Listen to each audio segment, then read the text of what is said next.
Bismillahirrahmanirrahim. Assalamualaikum warahmatullahi wabarakatuh. Sobat-sobat ngabarin kabar terkabar, semoga selalu dalam keadaan sehat walafiat, serta diberikan rezeki yang halal, berkah, lancar, dan juga banyak.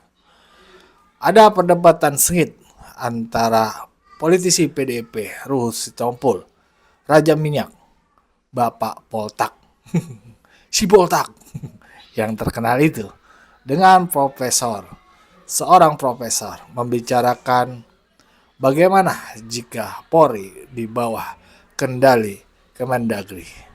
Serta juga ada pandangan dari Prof. Mahfud MD. Bagaimana videonya? Mari kita simak bersama. Let's go.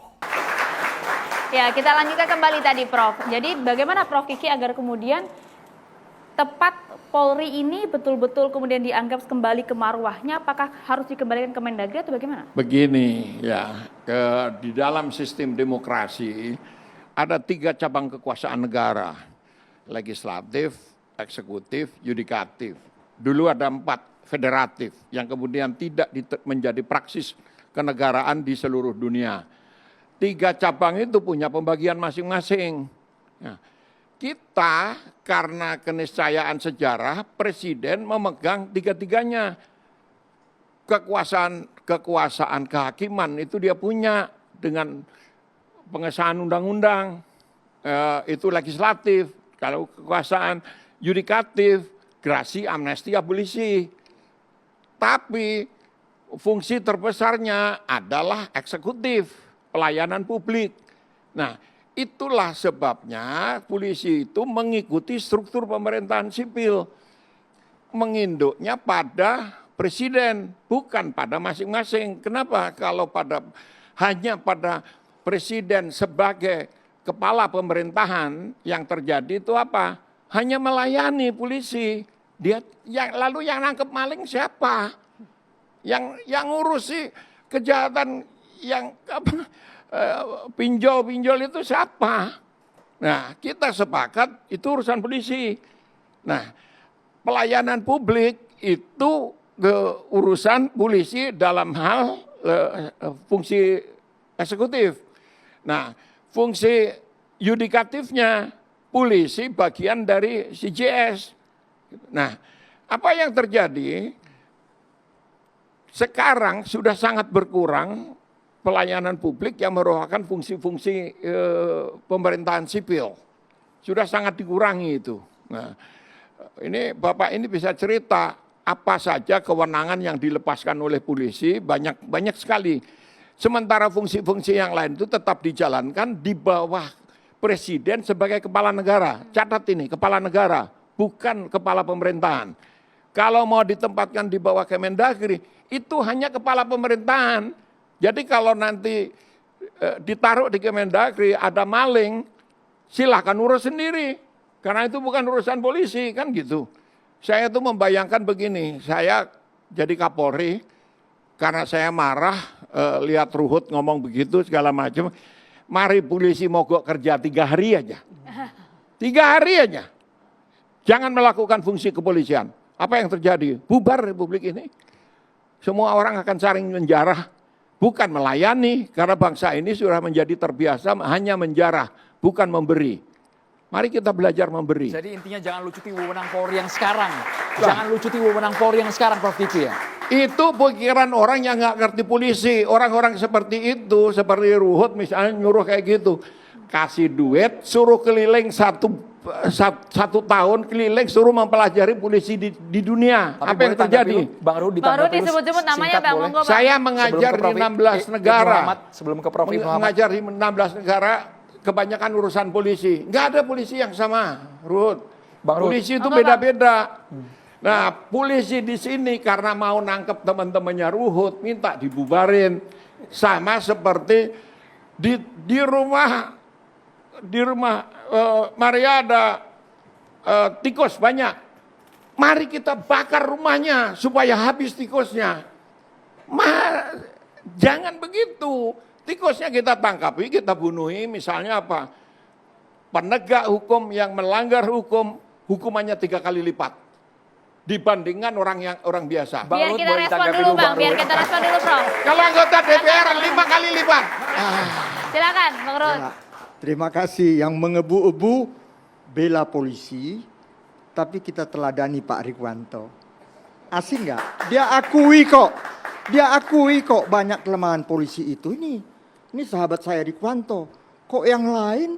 Waduh, itu yang aku bilang. Saya bilang banyak tikusnya.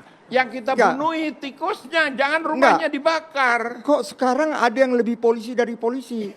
Ini tanya Pak Rikwanto. Saya ini lawyer 7 Kapolri loh. Saya pembela polisi, tanya Rikwanto. Dia paling tahu. Makanya kalau ada polisi karena itu. rusak, lawyernya ini. Ya, bayangkan Pak. Tapi Kiki, ya Prof Kiki, semenjak saya nggak lawyer lagi karena saya di DPR, saya masih ingat Bambang Hendarso Kapolri. Kok lawyer Kapolri lagi dong? Aku udah di Komisi 3. Ya. Udah mulai. Jadi Anda Nggak, lawyer sebentar lama lah. kan? Anda lawyer Nggak. lama. Saya mau tanya, benar nggak polisi itu cerminan dari masyarakatnya? Saya mau ngomong dulu lah, jangan dipotong-potong. Loh, saya nanya. Enggak, sebentar lah. Katanya catatan demokrasi. Loh, lah Tapi iya. nggak ada Saya demokrasinya. nanya. Saya nggak ngomong, saya nanti nanya. aku bilang 2 sisi kalau begini. Jawab dulu Bang, jawab dulu Bang. Ya, Jawab dulu Memang Bang. ini itu. dua sisi Enggak, perspektif enggak. yang berbeda, Mariana. Bang Ruhut, langsung Iya. dijawab, Bang. Bang. Langsung Iya, dijawab, Bang. jangan dipotong-potong. Nanya. Ya, Pertanyaan, Bang. Langsung Ruhut, dijawab dulu, silakan, Bang. Disambungkan, Bang. polisi itu kan tipmas. Bukan. Cermin dari masyarakat bukan. Pak, semua yang namanya aparatur negara, cermin TNI, cermin, semua cermin kok. Lah, jadi kalau Ya? masyarakatnya Ah. brengsek, jangan minta polisinya baik. Enggak. Enggak. Kita janganlah terlalu gimana ya. Polisi, saya udah bilang tadi, keren nggak? Ini polisi loh, bintang 2 nih sahabat saya. Tapi dia akui kok. Kok kalian ini, aduh, ngeri kali aku. Tapi kalau ada yang enggak, kita bilang nggak baik, apa salahnya? Ya, kalau Anda Kompolnas dekat dengan Listio Sigit, tanya siapa Ruhut mengenai polisi. Saya udah tahu. Udah, Ya kan? Istrinya orang Sukabumi kan. Bukan. Tapi jangan jadi seolah ke istri ini ya. Enggak. Jauh Ini banget sampai ya. ini kalau udah kalap sampai ke istri ya. Jadi saya mau bilang Prof. Ya. Poinnya Bang, poinnya. Ya, poinnya kembali saya mudah saja. Mau kalian setuju tidak setuju, yang pertama saya dengar ngomong ini, yang punya hak prerogatif Presiden Republik Indonesia yang ke-8, Bapak Prabowo, Jenderal TNI, Angkatan Darat, Kopassus, Purnawirawan. Lengkap saya bilang. Dia yang ngomong. Jadi kalau kalian mau gimana-gimana, tanyakan kepada Presiden, jangan ke saya. Ruhut ini apa sih?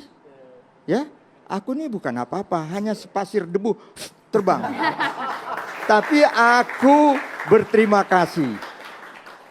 Tanya semua polisi se-Indonesia, kenal Kiki atau kenal Ruhut Sitompul? Wow. Pasti mereka bilang, iya Ruhut lah, Iya. karena saya pembela polisi. Orang bintang sinetron, saya kan bukan. Saya penulis enggak, buku. enggak. Jadi saya Jadi personal ya.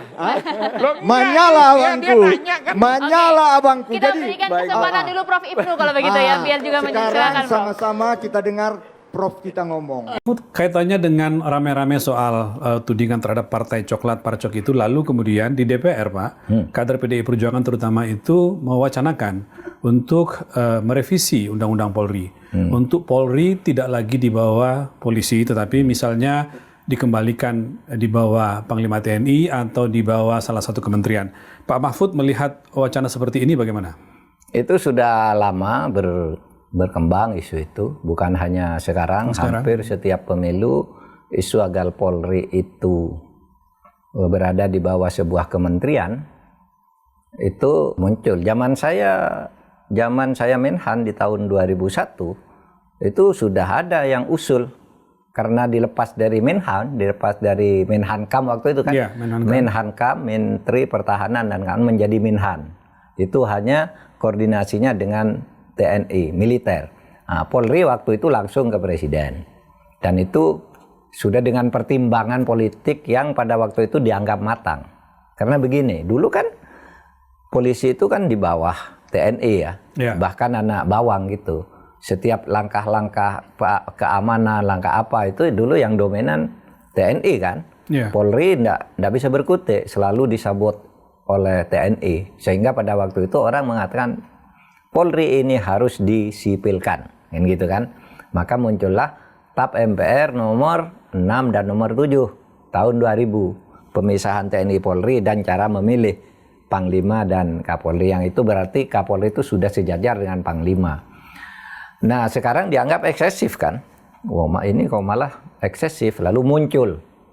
Kalau gitu letakkan di bawah kementerian. Memang rasanya ya sejauh yang saya tahu di seluruh dunia polisi itu di bawah sebuah kementerian. Sehingga Kapolrinya itu sebenarnya staf dari seorang menteri, tenaga lapangan, menteri kebijakan gitu. Tapi di Indonesia pada waktu itu dianggap yang cocok ya Polri sudah langsung aja ke presiden biar tidak digunakan oleh partai, karena pada waktu itu pikirannya kementerian itu jatah partai, sehingga siapa partai apa yang menduduki sebuah kementerian dia akan mempengaruhi Polri. Maka pada waktu itu sudahlah serahkan aja ke presiden. Justru untuk menghindari supaya tidak dipakai untuk politis justru menghindari. Ya. Oleh sebab itu menurut saya tidak